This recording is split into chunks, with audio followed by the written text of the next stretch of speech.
Hello everyone and welcome to today's video. We have another spooktacular today and we're in my coloring book, Just Add Spooky, and my husband is back with us as well. We are going to be doing 2 more coloring pages. He's going to pick one, then I'm going to pick one. Be sure to watch the last video and like and subscribe if you haven't already, and we're going to be coloring 2 more spooky pictures, starting with his pick. Let's get coloring. So I got to choose our first prompt, and I went with this cauldron, in part because I think I was suspicious you would choose a human, and I wanted to have more of a middle ground. I felt like we could go more difficult in terms of the level of doing things than we went with the first video, where I chose the hourglass, but I still wanted something that, was accessible to me. Yeah, something I noticed for this video versus the last one, is that we started in different places. I started in this one with the stuff coming out of the cauldron, and you actually started on the base, and I wonder if we were trying to avoid doing the same thing again, so we could actually see what each other were doing with different sections before moving on. But I think the cauldron was a really good pick because this one is really fun, and I know it's a lot of people's favorite designs, so this was a really fun one to color. That's pretty cool. I get why people would like this one so much. I didn't know it was one of the leading ones. But I definitely think that you have such a fun opportunity to make fun colors stand out and try some interesting things. I even put some rust on the bottom of my cauldron. That was so cool. I loved the touch of rust that you put in there, and I loved that we both didn't do the classic thing, which you totally could, and it would look awesome. But my typical cauldron mindset would be that it would be a black cauldron with green goo in it. But we both did things that were completely different from each other and completely different from that idea, which it was fun to see how it would turn out so different with the colors. I do agree with that. It's cool to get to see different variations. I especially feel like your gold cauldron. You helped me come up with that. So well. I was like, what color should I do for the base? I was thinking of purple at first, and then you were like, no, wait, what if you did gold? And I was like, ooh, that'll be kind of hard to do with markers. And then I tried to do gold, and I think that was a really cool choice. I think it fits with the rainbow aesthetic. It makes me think of there's a pot of gold at the end of the rainbow. That's the thing. It kind of makes me think of that, which takes away a little bit of the spooky vibe, but I think it's cute. I think it's pretty fun, and I think too it showcases skill level here. I'm trying to remember, but I don't think I shaded in my cauldron very much. I think you go back and added. Oh, okay, cool. But to even have a cauldron that says gold when you look at it, I feel like the amount of color variation and light variation just has to be off the charts. Thank you. That's really kind. And then we went and did our frogs, which you loved the frog. You were like, what is this little guy doing down here? But of course, you had a story actually for your frog.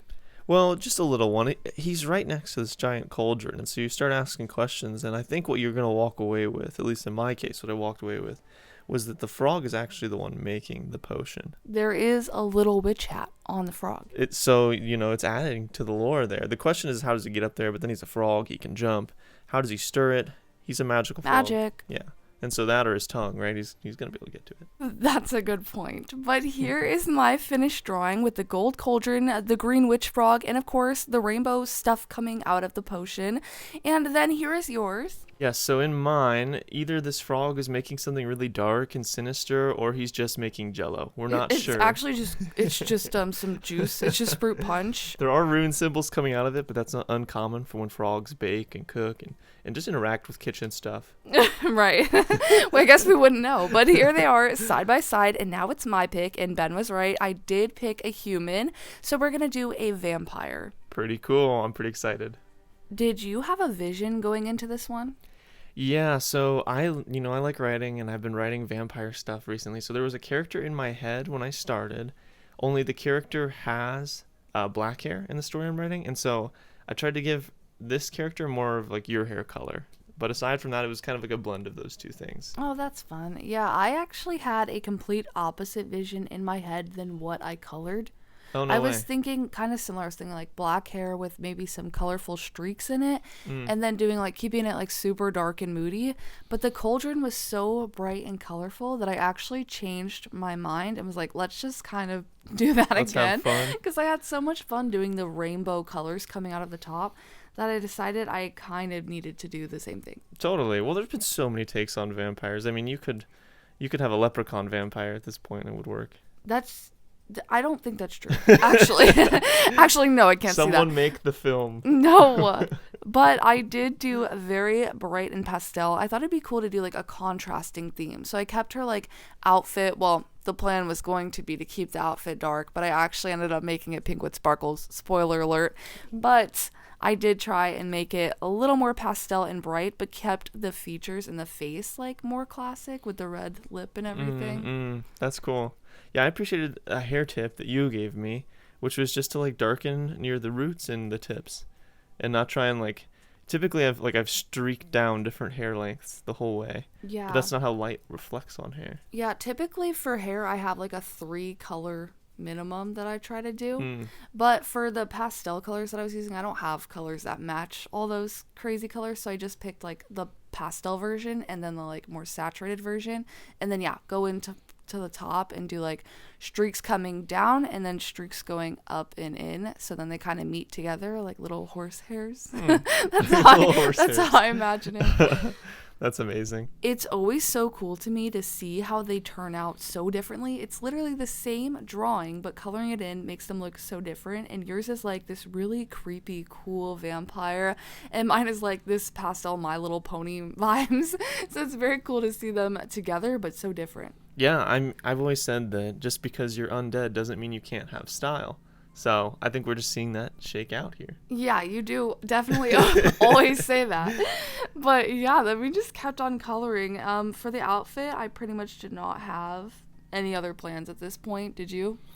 I just was going to try and stick with like the darker colors. Like, it's not that she can't have some color, but like she's supposed to be a darker character. Yeah, I started going again, like I said before, like with the darker colors. I did the sleeves black, and then I was going to do the outfit, and I was like, maybe I should do it red because that would match the collar that she has going on, the like vampire collar. But then I was like, we could do pink with sparkles instead. Yes. And then I had to do that. I see how you get there. Yeah. Yeah, pretty much did like black throughout the jewelry. Gave her some red highlights because, red is like a standard color for vampires. It is the color of choice for the juice they drink. And it just makes sense that you'd have some red on you. Yeah, that does make sense. Now we're almost on to our finishing details. Did you have one that you liked coloring more than the other one? I know I picked the cauldron, but I actually think I did a better job on the vampire. And so this one for me is pretty sweet. I also, like I said, I've been writing a story on vampires, and so I was just excited about this one. Nostalgic in a way. Yeah, like to see something a little closer to what I've been thinking about. That's cool. And then we added in our white gel pen highlights. Yes. How do you love the white gel pen now? I vibe with the white gel pen. Not as much, but still very vibe. Wrong answer. But here is my final reveal of the vampire with rainbow pastel hair, and here is yours. Yeah, I'm pretty happy with how it turned out, and I definitely think the hair color was a lot better than the zombie girl. They are so cool and so different side by side. It's just crazy to me. Like, they're the exact same drawing, but they look completely different, and it's so fun. I love seeing how everyone colors theirs in. And here's another look at the cauldron, which, again, very different styles and designs at the end, but these were so much fun to color in. Thank you for joining us. Thank you guys for having me. But if you guys want to color along, we're going to do one more video of us coloring together, so be sure to like and subscribe, and you can shop Just Add Spooky on Amazon.com. Be sure to get yours so you have it in time for next Friday when we have another video. Like and subscribe. Thanks for coloring with us, and we'll see you in the next one. Bye.